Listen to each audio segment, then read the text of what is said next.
So this first case, this patient presented. It's a young patient. The patient is 12 years old, and the patient had a traumatic injury to their upper central incisor. Obviously, okay. When you have a situation where you have a break in the enamel, the dentin, and the pulp, that's classified as an Ellis Class 3 fracture. All right, and the patient was experiencing some pain to cold and also some pain to percussion. All right. So in terms of the diagnosis of the case, I want you to just think about this. We are going to be going over this very shortly, but the diagnosis for this is symptomatic irreversible pulpitis with a symptomatic apical periodontitis. All right, and you can see very clearly when you look at the radiograph that the tooth is an immature tooth. The apex is relatively wide, but it's not crazy wide. Generally speaking, as long as you have an apex that's around a size that's smaller than a size 100, that's going to tell you that you can proceed with traditional endodontics with, files, gutta percha, and sealer, as opposed to having to place an apical barrier of MTA or some sort of other bioceramic material as a plug in the apical area. This case actually has an apical size more in line of size 50 to 60, but we'll go into that. All right. So again, I want you to follow through step by step. We've already anesthetized this patient, and they're ready to go. So without further ado, let's get started. All right. So obviously, step one is to place the bite block after your anesthesia delivery.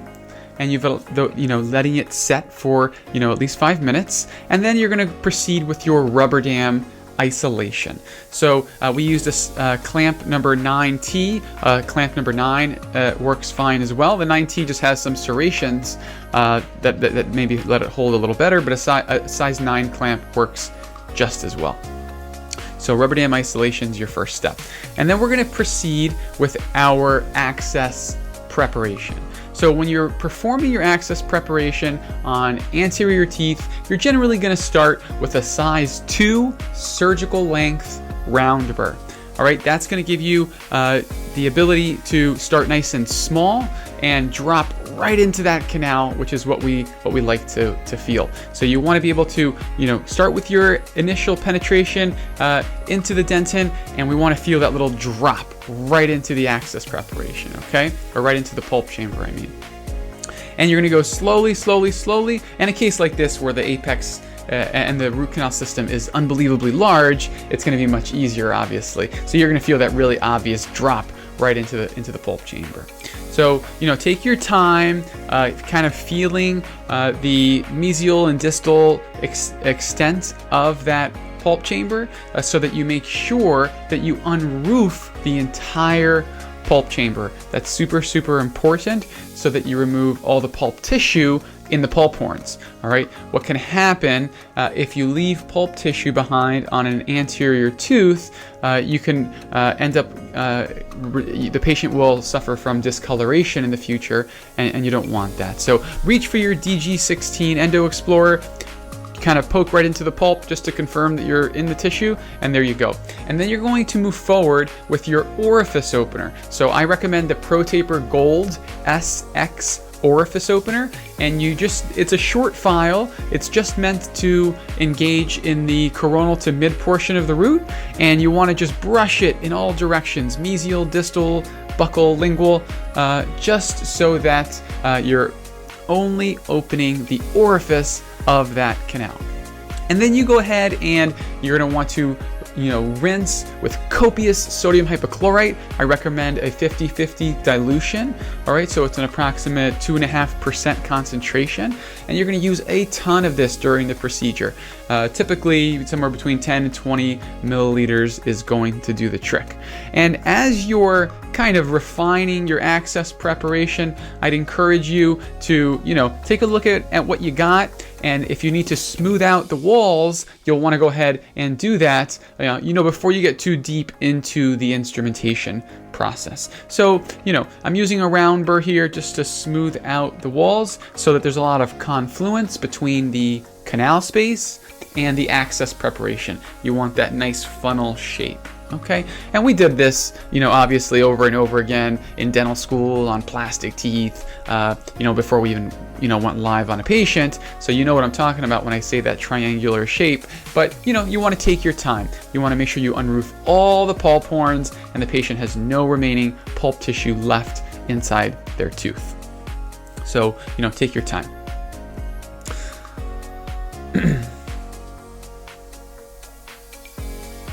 And it's easy to leave ledges, especially on the facial. You don't want to go too far and, potentially weaken the facial tooth structure, but you want to, not have any rough edges. You want it to be nice and smooth to receive your instruments and to thoroughly disinfect the internal aspect of the tooth. So, like I said, lots and lots of sodium hypochlorite here.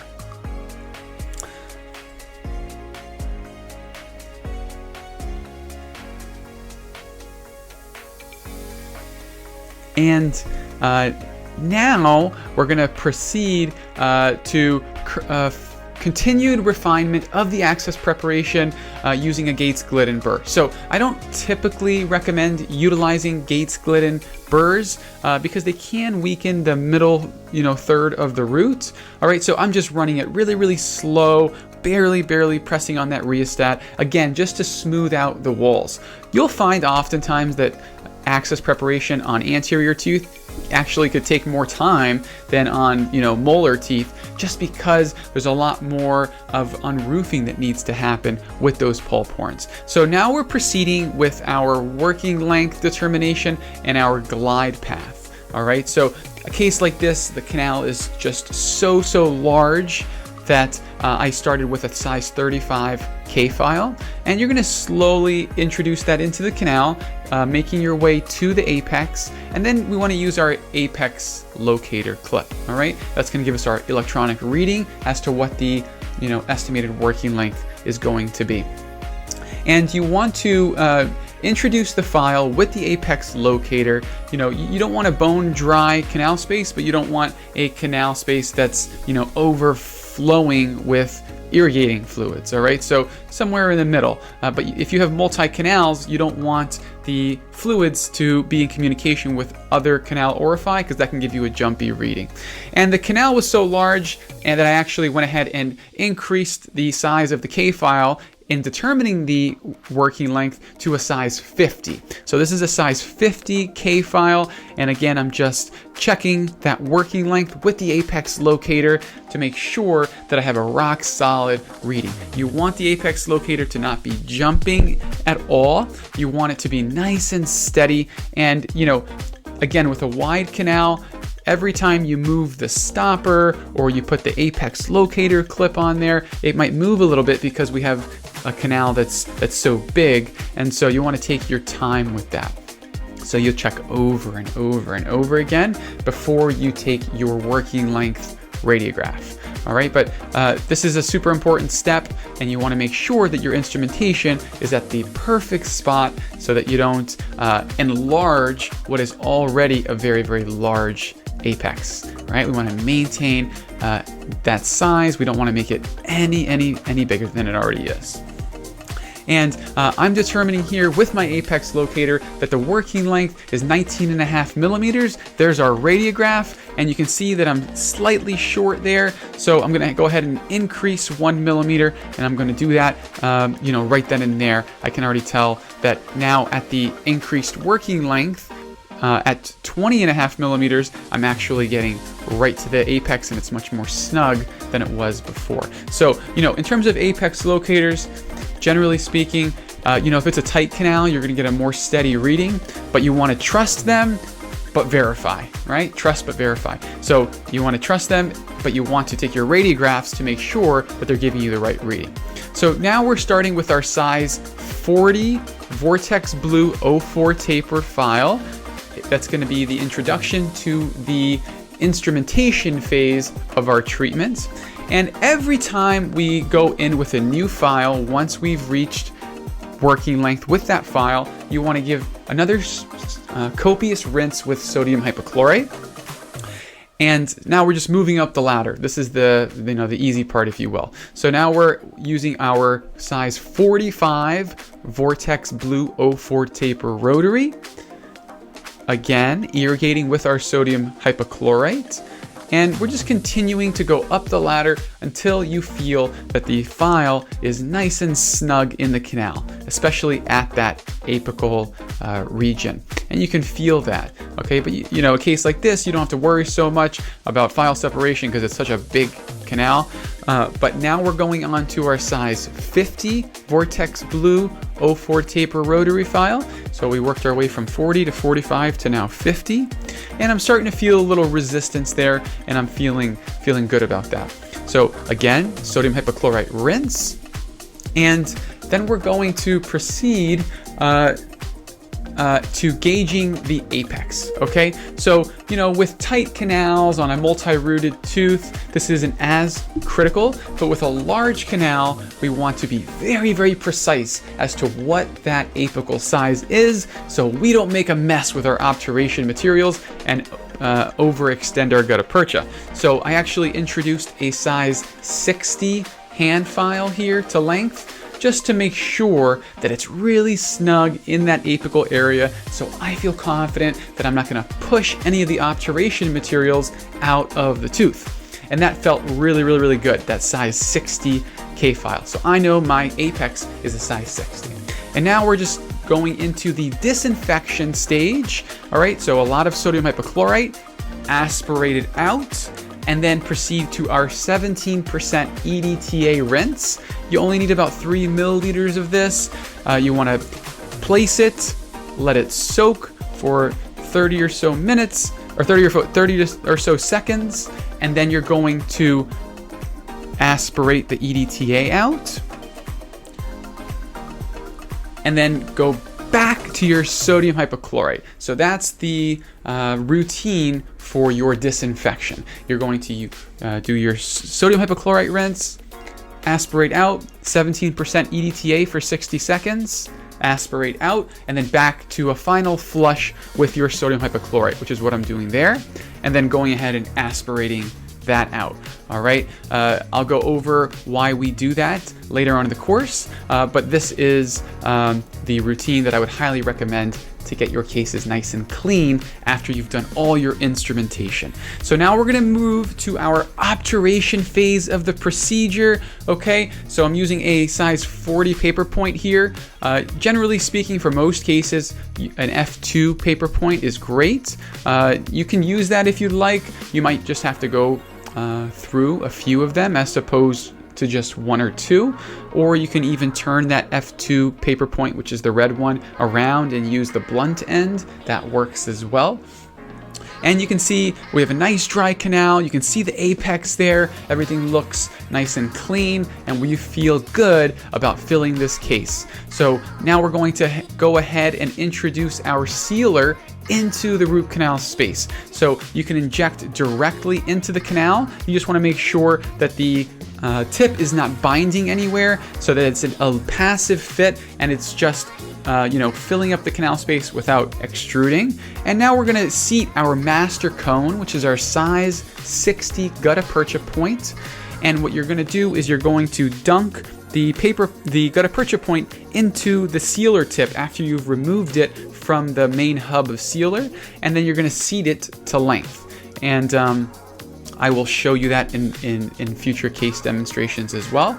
But this case, is a really quick case, and it only takes 15 or 20 minutes to do a case like this. All right, so it's seated to length. That feels nice and snug in the apical area. And because this canal is so large, we're going to introduce some accessory cones. And in this case, we used size 40 accessory cones. But you just want to get a cone that's big enough that a couple of them is going to take up the remainder of the space in the middle of the canal.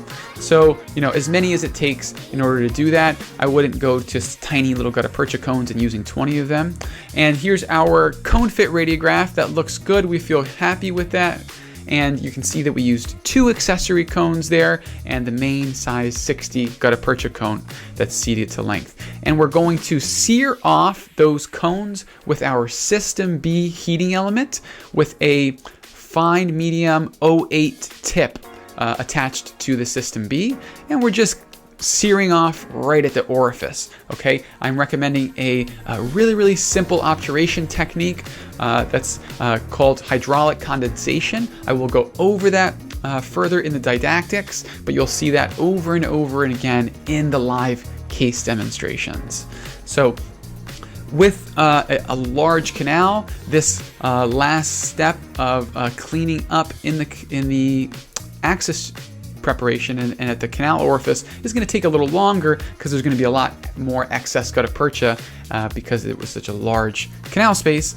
So you'll see me just continuously making sure that the gutta-percha ends at the root canal orifice, not too far below, and definitely not too much excess, so that the restorative dentist, in this case you, has enough space to restore the case with a nice composite resin that's going to give the patient a really good aesthetic outcome. And we're using our Buchanan pluggers. In this case, we're using the blue plugger, which is a little bit larger than the red plugger because the canal space is so large. And gently compacting in that area. You don't have to press, crazy hard. Just a gentle, with firm pressure, a gentle amount of pressure right at that canal orifice, just to, flatten that interface between the gutta-percha and the canal orifice. You want to have a really clean internal aspect here. And in order to clean out all that extra sealer, I encourage you to simply use water with your air water syringe. And so you want to go ahead and spray that with lots and lots of water. The water's not going to harm the set of this sealer. This is a hydrophilic material, and it's going to do just fine with some water. The same can't be said for other sealers used in other obturation techniques. A little water here is not going to make or break the case by any stretch. So you can start to see that it's looking nice and clean on the internal aspect, and we're just going to make our finishing touches just to flatten out that gutta-percha at the orifice. And so now you'll notice that I will be proceeding here shortly with the temporization of this case. I would encourage you as the restorative dentist to feel free to go ahead and restore this case right now. Why put the patient through another visit? Number one. Number two, you already got a nice clean area with a rubber dam on, so don't be shy about restoring a case like this. You're actually potentially doing the patient a big service because they're not going to be risking contamination of the temporary material over time, and you got a nice dry working field. So it's a great time to restore the case right here and now, and save yourself the 20-30 minutes of chair time in the future. And so you'll see now, and I'm just cleaning out with a cotton pellet, and I used another paper point to clean out some excess sealer just a second ago.